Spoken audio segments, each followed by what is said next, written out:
আসসালামু আলাইকুম সবাইকে, ঈদ মুবারক। আবারও রান্নার নতুন একটি ভিডিও। তবে আজকে একটু স্পেশাল রান্না, আজকে কুরবানির মাংস রান্না করে দেখাবো। তো এই যে পেঁয়াজ কেটে নিছি, সব মশলা রেডি করে নিছি। পেঁয়াজ দিয়ে নিলাম পরিমাণ মতো পেঁয়াজ, এই যে কাঁচা মরিচ আর শুকনা মরিচ দিয়ে নিলাম, গুঁড়া মরিচও দিব। এখানে লবণ, গরু মাংসের মশলা, গুঁড়া মরিচ, হলুদ আর আস্ত জিরা দিয়ে নিলাম। আর এখানে সব ধরনের গরম মশলা আছে। তো রসুন পরে দিব, রসুন এখন দেওয়া যাবে না, আস্ত রসুন দিয়ে নিব।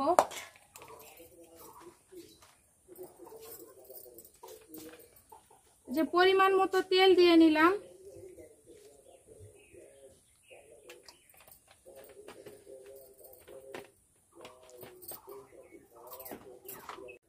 আদা রসুন জিরা বাটা দিয়ে দিলাম। তো সব মশলা দেওয়া শেষ, এখন ভালোভাবে মেখে নিব। কুরবানির মাংসে যদিও স্পেশাল কোনো মশলা লাগে না, এমনিতেই স্বাদ। এখন সুন্দর করে মেখে নিব হাতে।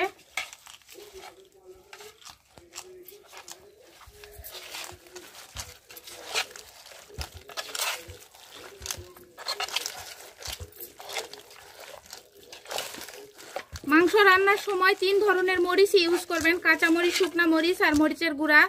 তো সেই মাংসটা অনেক মজা হয় খেতে।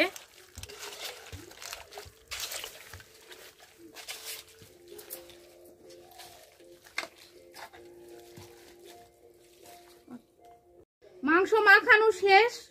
তো এখন চুলায় উঠাই দিব, পানির দরকার নেই। এমনি বেশি মাংস থেকে পানি বের হয়, এইটা দিয়ে কষানো হয়ে যাবে। তো এখন চুলায় উঠাই দিচ্ছি, মাটির চুলায় খড়ি দিয়ে রান্না হবে মাংস। এখন মাটির লেপ দিয়ে নিব পাতিলে।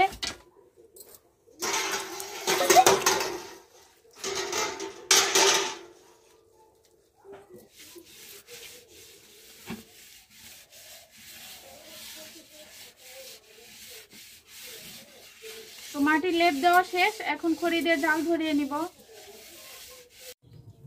খড়ি দিয়ে জাল ধরানো হয়ে গেছে। আস্ত রসুন দিয়ে ভালোভাবে কষিয়ে নিচ্ছি। মানে আস্ত রসুন একটু মাংস কষানোর পর দিতে হয়, শুরুতে দিতে হয় না।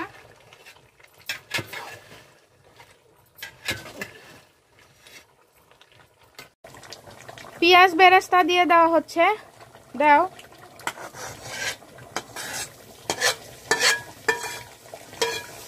তো এখন মাংস রান্না প্রায় শেষ, আর একটু কষিয়ে কষিয়ে নামানো হবে।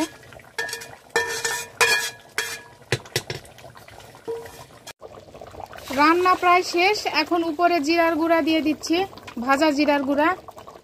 তো একটু ঝোল রাখবো, কারণ রুটি দিয়ে খাবে মাংস।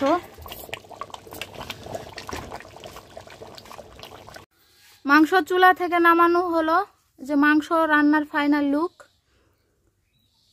তো ভিডিওটি আমি এখানে শেষ করছি। পরবর্তী ভিডিও দেখার আমন্ত্রণ রইল সবাইকে। আল্লাহ হাফেজ।